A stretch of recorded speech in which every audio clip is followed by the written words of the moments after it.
oftentimes when somebody's getting started, I have to spend at least a few minutes trying to debunk what somebody already thinks they know about diet and exercise. You're saying people want to burn fat, they want to have more energy, they want to improve their longevity. And so what they know is they need to eat less calories and they need to move more. They need to be more active. And like you said, any amount of activity is good.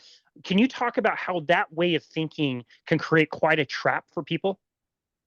Well, again, you're referring to, calories in, calories out, you know, move more, eat less. Okay, in general, that's a great theme, but there's so many derivations and uh, combinations of that idea that it's almost useless information. Um, so again, what's the next question? Diet and exercise are my biggest levers. What's the next question? Well, what's the best diet? What's the best exercise? And again, the wise ass answer is the ones that you'll do. But there are certain elements of diet and exercise and physical activity, which I distinguish between the two, um, that would make it more likely to get your highest bang for your buck. And I've never met anybody at any level or any age that didn't want to get the highest return for their time and effort and money, however they're going to expend something to get to a goal. And so that's what I'm all about. I'm all about efficiency, practicality, and real benefit progressively, on and on and on. So how do we go about that? Okay, so what are we trying to do with diet? In almost every case, we're trying to upregulate or increase our level of fat burning because most of us have more fat than we want. And since fat is stored energy in its healthiest form, we want to use that stored energy. We want to promote behaviors and activities that help us burn energy better or more or at a higher rate, however you want to describe that, right?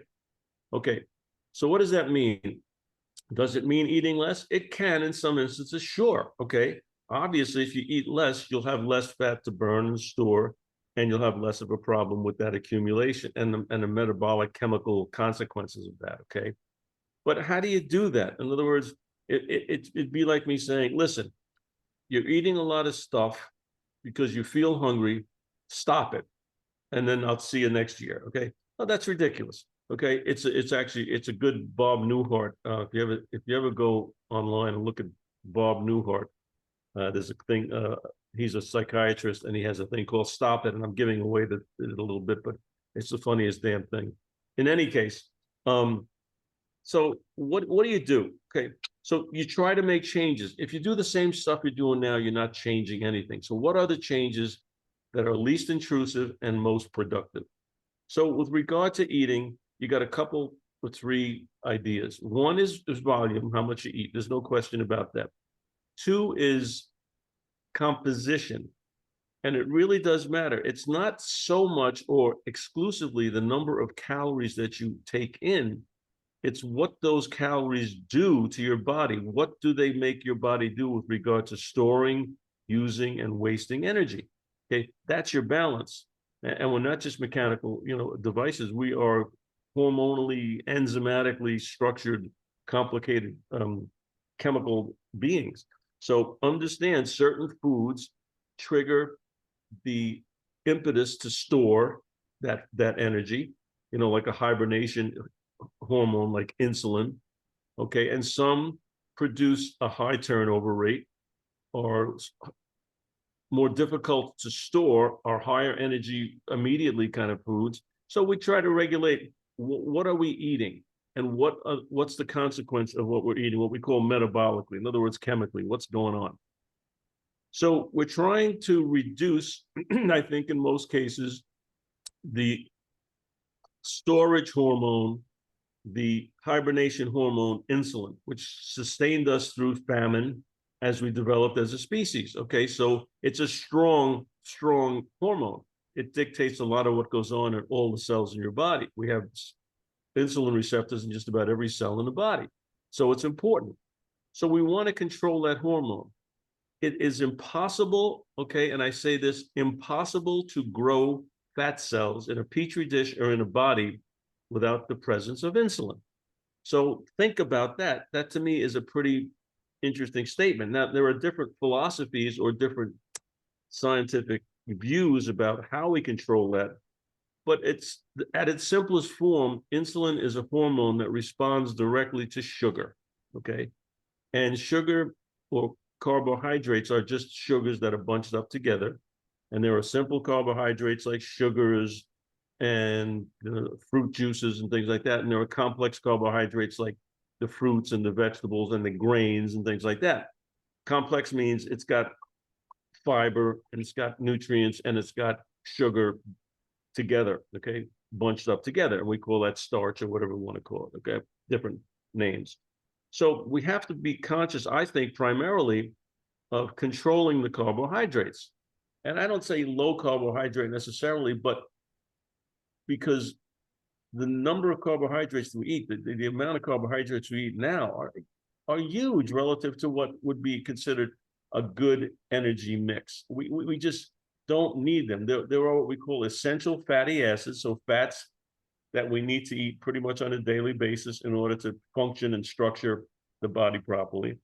There are essential amino acids, which are proteins, which we need pretty much on a daily basis to build tissue, to send signals. Proteins are our main signal entities, okay?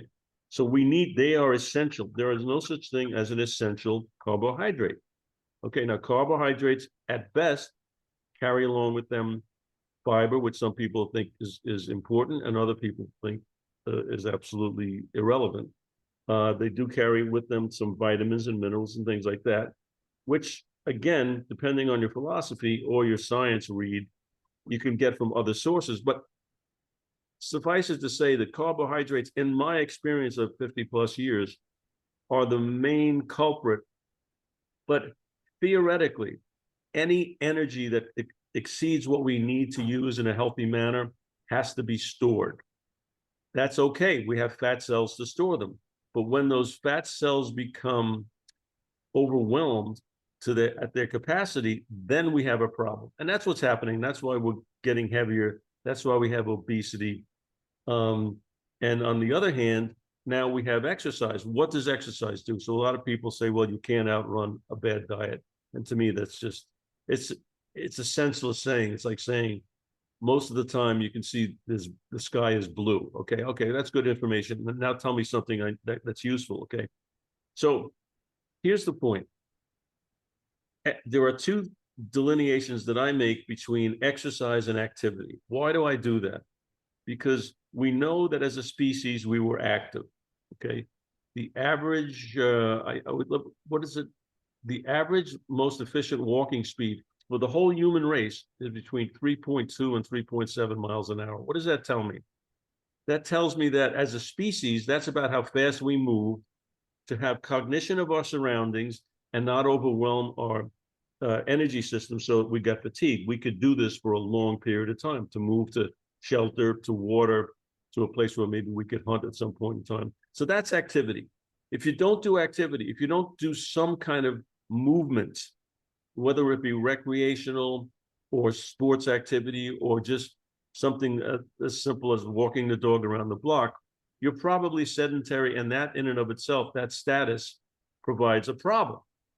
And that problem is our body is not designed to function without activity. Exercise is now a formal, structured physical activity that has specific metabolic, it's a muscle intervention. So we're making our muscles work. It's an intervention that's structured and designed to produce certain metabolic responses. It has structure, it has function, it has organization. Not much is required. It's not like you have to exercise, hours a day. And again, those two terms get confusing for people. The government says 150 hours of exercise a week, but that's not the case.